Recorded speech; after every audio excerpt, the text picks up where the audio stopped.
When the Spanish arrived on this island in the early 1500s, they looked at what they found and made a decision that would define the next 5 centuries of Caribbean history. They called it Isla Inútil, the useless island. No gold, no silver, no lush tropical forests, producing the crops they needed to justify building an empire. The soil was too dry and too thin for large-scale agriculture. The rainfall was too unreliable. The interior was scrubby and sparse, covered in drought-resistant plants that had adapted to conditions most things could not survive. So they left.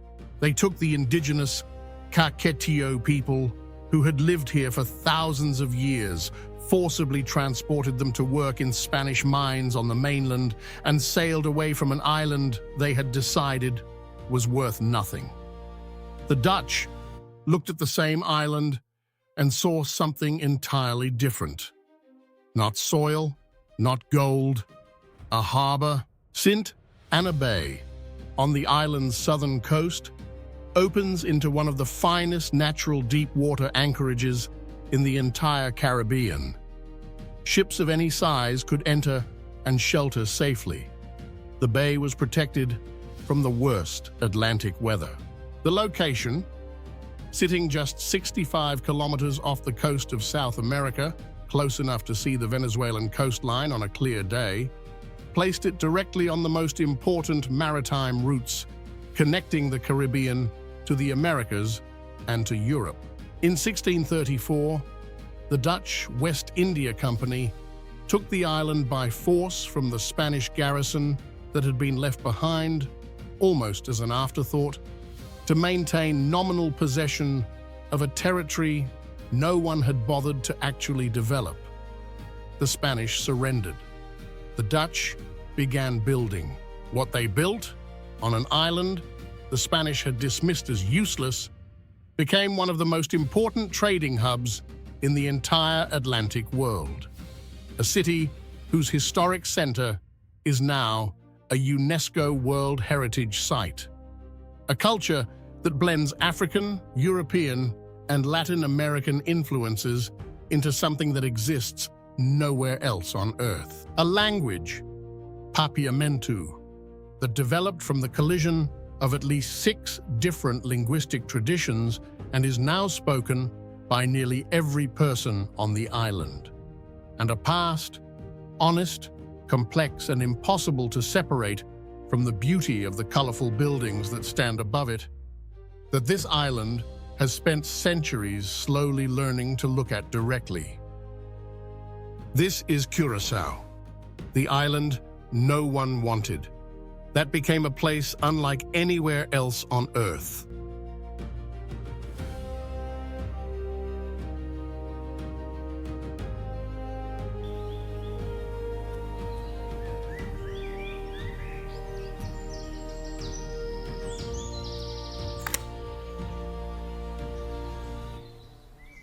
The Dutch West India Company was not a government. It was a corporation, chartered in 1621 with a specific mandate: to disrupt Spanish and Portuguese trade in the Atlantic and capture as much of it as possible for Dutch commercial interests. It was one of the most powerful commercial organizations in human history, granted by the Dutch government the legal authority to wage war, sign treaties, establish colonies, and administer territories in its own name. When the Dutch West India Company looked at Curaçao, it saw not a tropical paradise to be cultivated, but a strategic asset to be operated. A platform positioned exactly where the Caribbean's most important shipping lanes converged. Fort Amsterdam was the first structure they built, rising from the eastern bank of St. Anna Bay in 1634. It still stands today, serving as the seat of government for the island, a building that has housed continuous administrative authority for nearly 400 years, from Dutch colonial governors to the elected parliament of a modern autonomous nation. The cannonballs embedded in its walls, fired during one of many colonial-era attacks, have never been removed. They remain there as a kind of architectural memory, a reminder that what looks now like a picturesque heritage site was once a functioning military fortification on a genuinely contested frontier.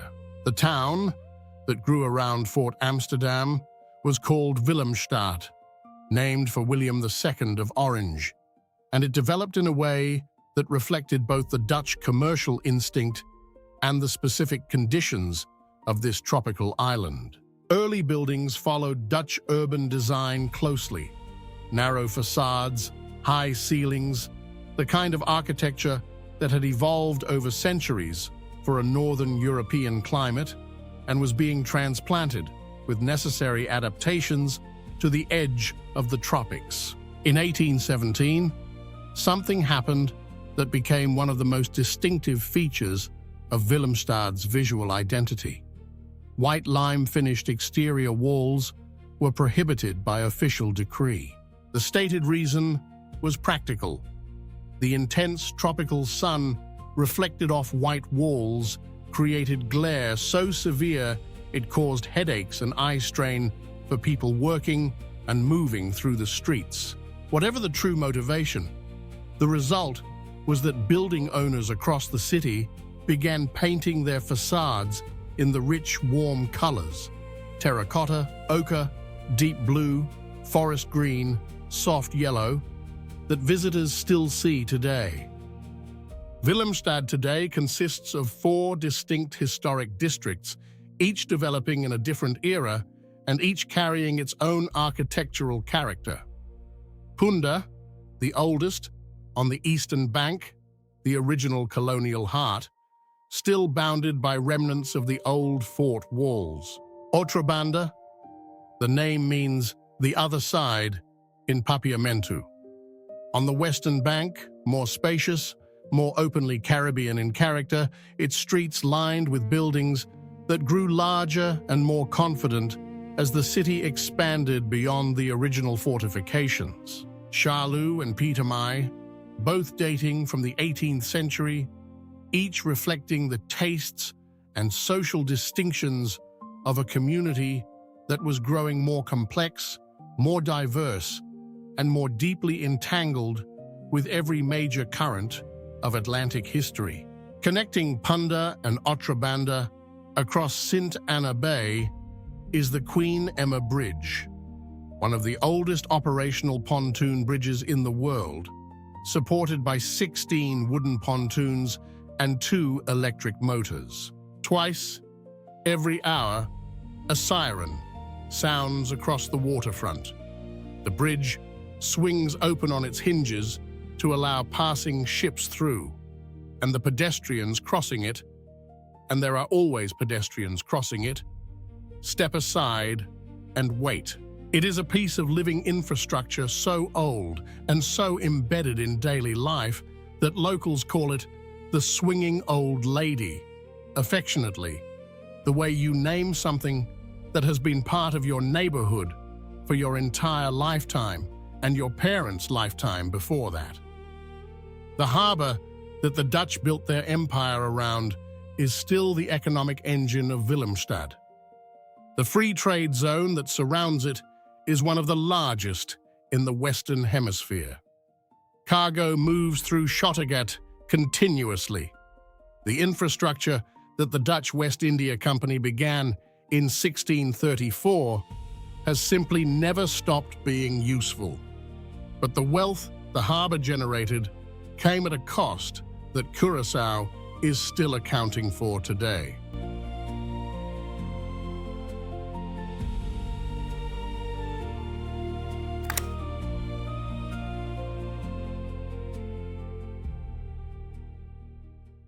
For much of the 17th and 18th centuries, the primary business of Curaçao was not spices or salt or citrus, it was human beings. The Dutch West India Company held a contract with the Spanish crown called the Asiento, an agreement granting them the right to supply enslaved labor to Spanish colonies across the Americas. Curaçao's deep harbor, its strategic location, and its dry climate, which reduced the spread of disease during extended transit stops, made it the perfect logistical hub for this trade.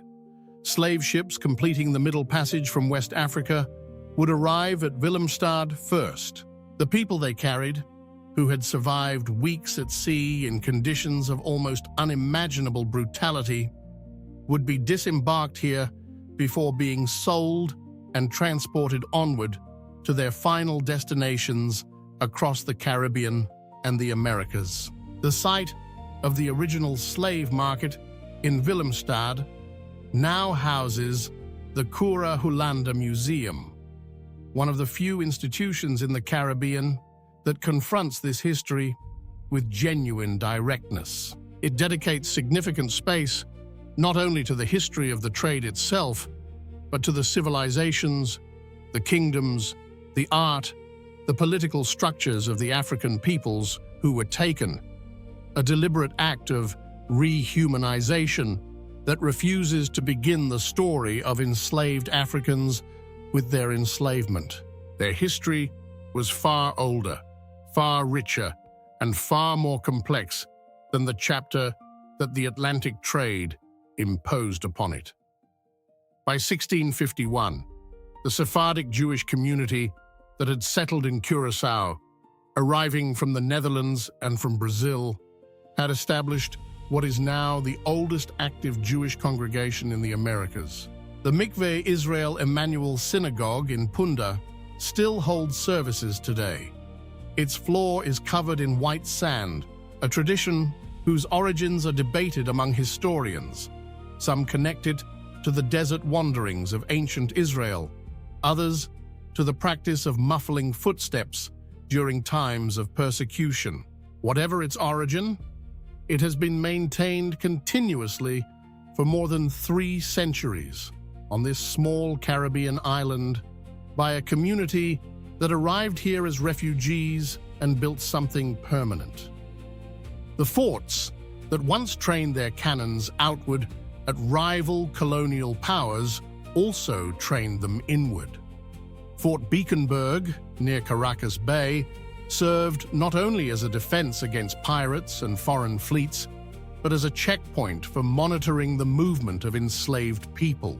The same architecture that presented Willemstad to the world as a prosperous, orderly colonial city was built, in significant part, by the forced labor of people whose names appear nowhere in the plaques that tourists read today.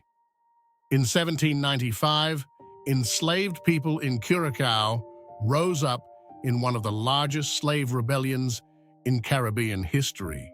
Led by a man named Tula, the uprising involved roughly 4,000 people, demanding freedom, the abolition of slavery, and recognition of their basic human rights. The rebellion lasted several weeks before Dutch colonial forces suppressed it. Tula was captured and executed, but his name has never been forgotten. Today, he is considered one of the national heroes of Curaçao, and his story is taught in schools across the island as the beginning of a longer process of resistance and eventual liberation. Emancipation came in 1863, when the Netherlands abolished slavery across all its Caribbean territories. As in most post-emancipation societies, legal freedom did not immediately translate into economic or social equality. Formerly enslaved people were technically free, but faced a labor market that had been designed around their subjugation in a colonial economy that continued to be controlled by the same European interests that had benefited from that subjugation for generations. The colorful buildings of Willemstad are genuinely, arrestingly beautiful. They are also built on ground that carries a weight the colors do not hide. Not if you know where to look, and not if the city is honest with you, which increasingly it is trying to be.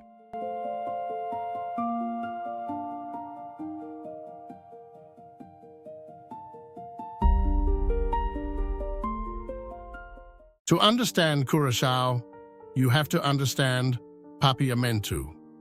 Not because it is the official language. Curaçao actually has 3 official languages: Papiamentu, Dutch, and English, with Spanish widely spoken as well.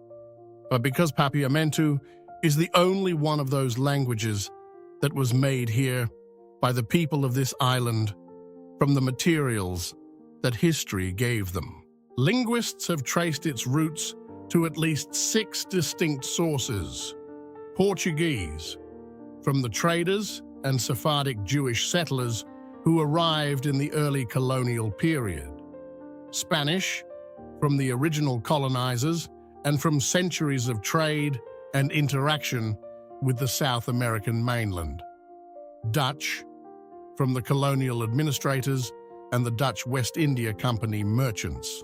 West African languages, carried by the enslaved people who arrived from different coastal regions of Africa and who needed a shared means of communication with each other and with their enslavers. And Arawak, the language of the indigenous Caquetio people who had been deported by the Spanish, but whose linguistic traces remained embedded in the island's vocabulary long after the community itself had been forcibly removed. Papiamentu was not designed. It was not planned or standardized by any institution. It grew organically over generations as the only practical tool available to a community that was made up of people who shared almost nothing except the island they were living on and the necessity of communicating with each other. In this sense, it is one of the most genuinely democratic languages ever created, born not from the needs of power, but from the needs of survival. The Dutch colonial authorities did not celebrate this development. For most of the colonial period, Papiamentu was treated as an inferior vernacular, something the local population spoke because they had not properly learned Dutch, not because they had created something of genuine linguistic value. Dutch was the language of administration, of education, of formal life. Papiamentu was what people spoke at home, in the market, in the streets, in contexts where the colonial gaze was not directly present. The same was true of tambu, one of the oldest musical traditions on the island, rooted in West and Central African drum-based ceremonial music. Tambu involved large goatskin drums, rhythmic chanting in Papiamentu, and dancing that the Dutch colonial authorities and the Catholic Church repeatedly described as immoral, dangerously African, and potentially threatening to the social order. They banned it multiple times across the 18th and 19th centuries. It survived every ban. The first published work in Papiamentu appeared in 1905, a poem called A Tardy Evening by Joseph Sickman Corson, published in a local newspaper. It was the beginning of a formal literary tradition that would eventually produce novelists, poets, and playwrights working in a language that colonial institutions had spent centuries trying to suppress. Today, Papiamentu is taught in schools, used in government documents, broadcast on television and radio, and spoken by virtually every person on the island, regardless of ethnic background, regardless of education level, regardless of whether they also speak Dutch or English or Spanish. It is the one thing that every Curaçaoan shares, regardless of the history that brought their families to this island.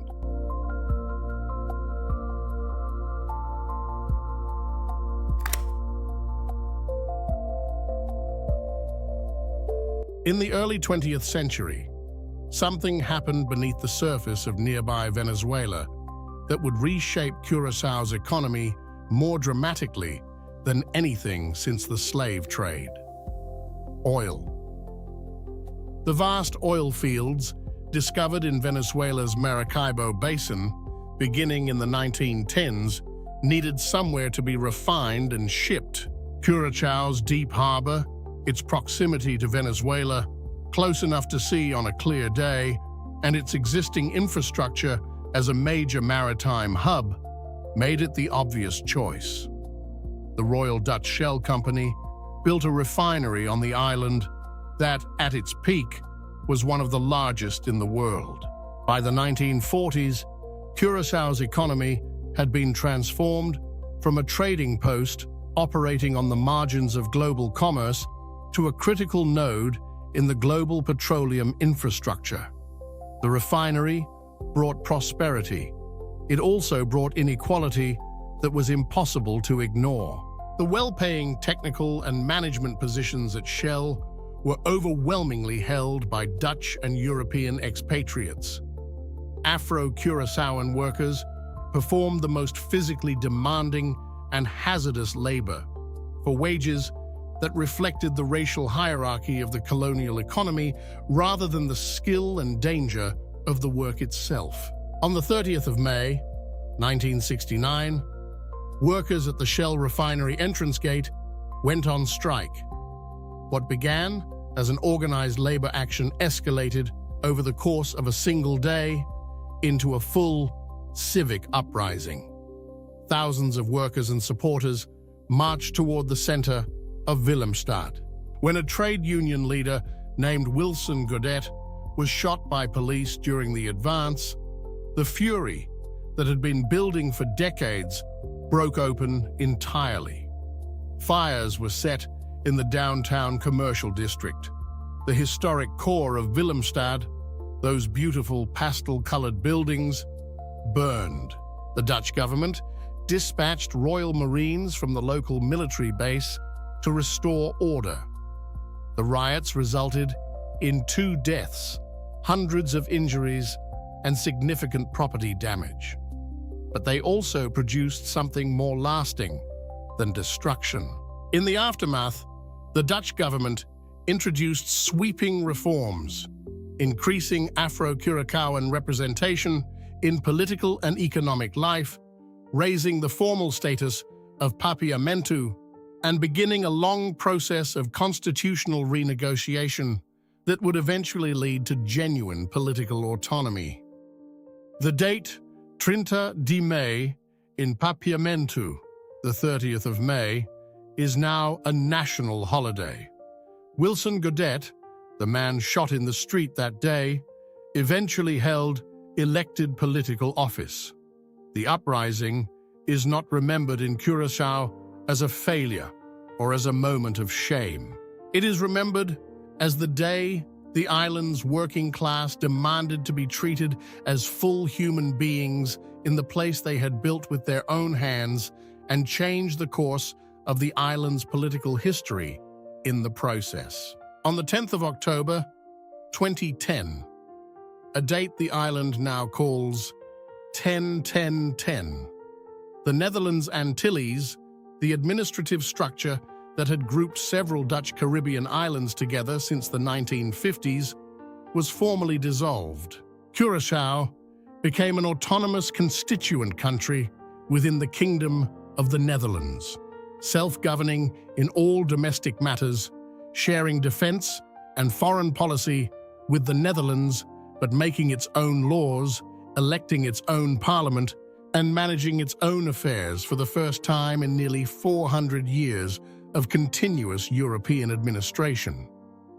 The journey from the island, the Spanish called useless, to a self-governing nation within one of Europe's oldest monarchs took nearly 4 centuries. It was not a smooth journey. It was not a painless one. But it arrived at something real.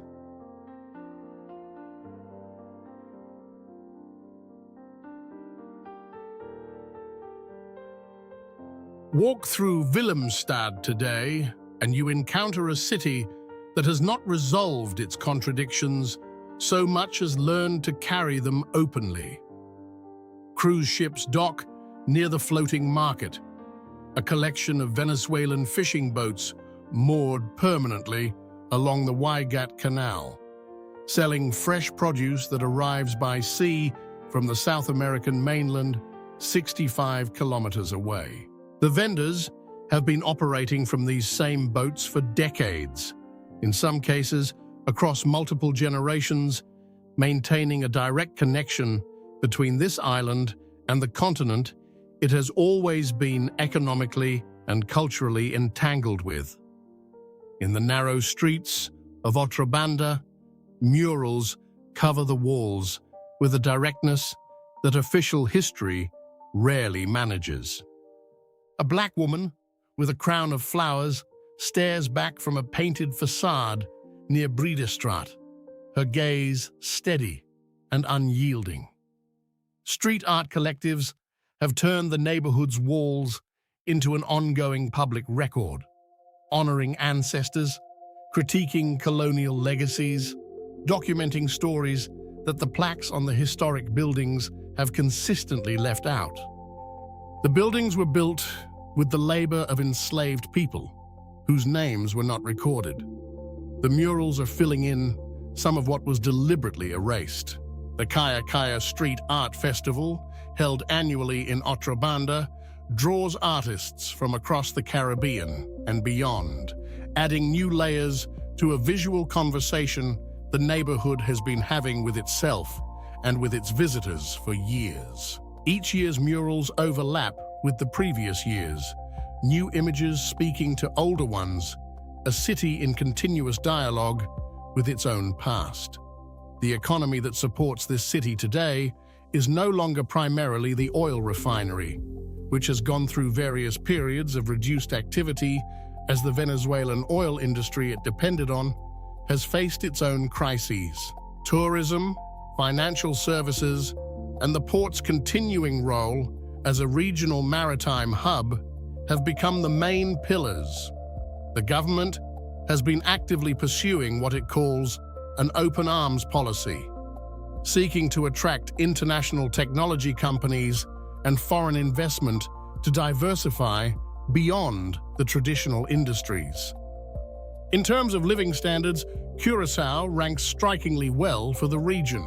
Gross domestic product per capita, adjusted for purchasing power, places it among the higher income economies in the Caribbean. Education levels are among the highest in the Dutch Caribbean. The island's multilingual character, most Curaçaoans move fluidly between Papiamentu, Dutch, English, and Spanish depending on the context, gives it a cosmopolitan quality that feels earned rather than performed, the natural result of 4 centuries of being at the intersection of cultures that never fully separated from each other. The carnival that takes place each year in Curaçao is one of the largest and most elaborately produced in the Caribbean. A full-color, full-volume celebration that draws on African, Latin American, and European traditions simultaneously, because all 3 are part of what this island actually is. Steel bands and brass orchestras, elaborate costumes constructed over months by neighborhood groups that treat the competition as seriously as any professional athletic event. Papiamentu lyrics that can carry social commentary, humor, love stories, and political critique within the same song, because the language is flexible enough to hold all of it. The colors of Willemstad are not a disguise. They are not a way of making something dark look cheerful. They are, instead, exactly what the city has always been: a surface covering something extremely complex that rewards anyone willing to look past the first impression.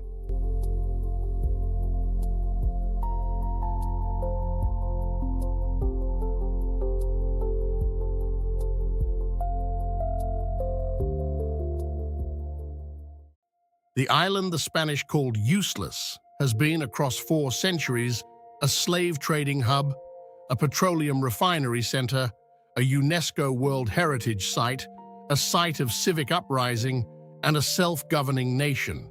It has been used, exploited, built upon, burned, rebuilt, and continuously inhabited by a community that has never managed to be a single, simple thing. Perhaps that is the most accurate thing that can be said about Curaçao. It has never been simple. The beauty of Willemstad is genuine.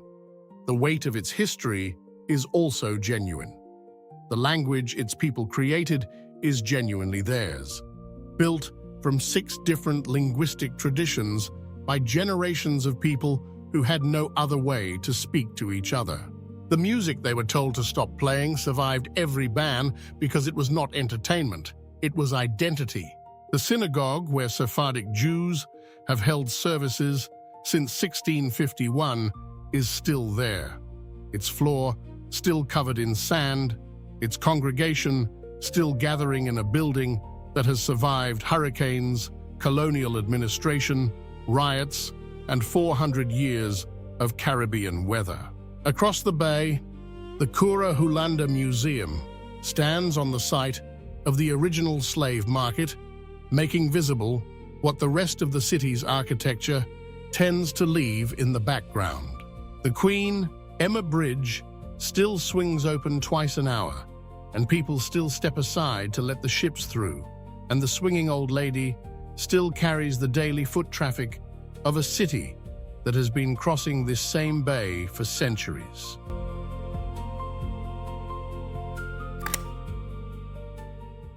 There is a version of this island that is very easy to see.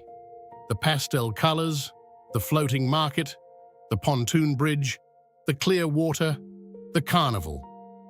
It is a genuinely beautiful place, and that beauty is real. But what makes Curaçao extraordinary is not what it looks like from a cruise ship deck or a tourist brochure. It is what it actually is. An island that was dismissed as worthless, built into an empire on the backs of people who had no choice, burned down and rebuilt by those same people's descendants, demanding the right to be treated as full human beings in a place they had built with their own hands. And slowly, imperfectly, honestly becoming a nation capable of looking at all of that at once without looking away from any of it. Home is not made from what the land offers you. It is made from what you decide to build on land that offered almost nothing. And the people of Curaçao have been building something in the face of extraordinary difficulty for nearly 400 years. We want to hear from you. If you stood on the Queen Emma Bridge today, looking at the colors of Willemstad reflected in St. Anna Bay, knowing everything that ground beneath those buildings has witnessed, what would you feel? Tell us in the comments. We read every single one. If this story changed how you think about beautiful places and complicated histories, share it with someone who needs that question. Next week, we are going somewhere that the Earth itself tried to take back.